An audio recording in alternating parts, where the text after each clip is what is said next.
President Joe Biden heads to the G20 summit in India with big goals and high hopes that the group of 20 leading rich and developing nations can work together, the White House says. We hope this G20 summit will show that the world's major economies can work together even in challenging times.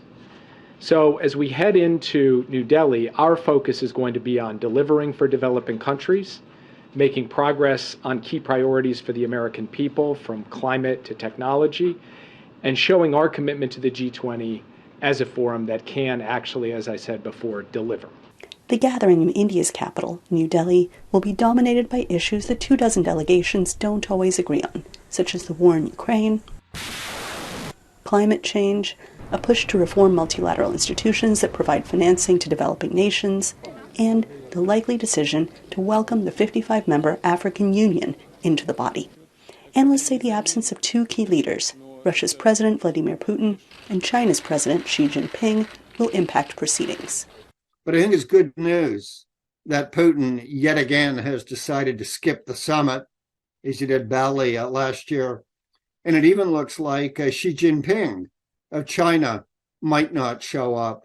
That will make it a lot easier for all of the other countries to take action.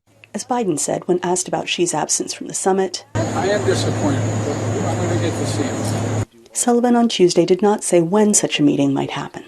And analysts say they hope that Delhi and Beijing can see past their disagreement over a new Chinese territorial map that India disputes. The geopolitical tensions were certainly there well before India's G20 year. The fact that they are heightened and that there's a focus on them going into this leaders' summit is not ideal.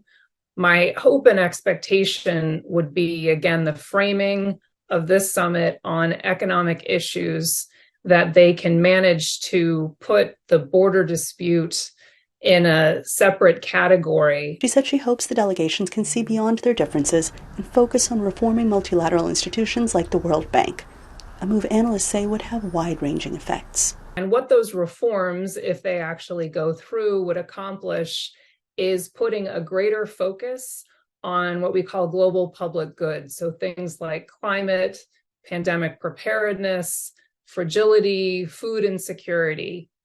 And the reforms would allow these institutions, including the World Bank, to provide additional financing to both emerging market and low-income countries, and financing at far more preferential terms. The summit begins Saturday in New Delhi. Anita Powell, VOANews, the White House.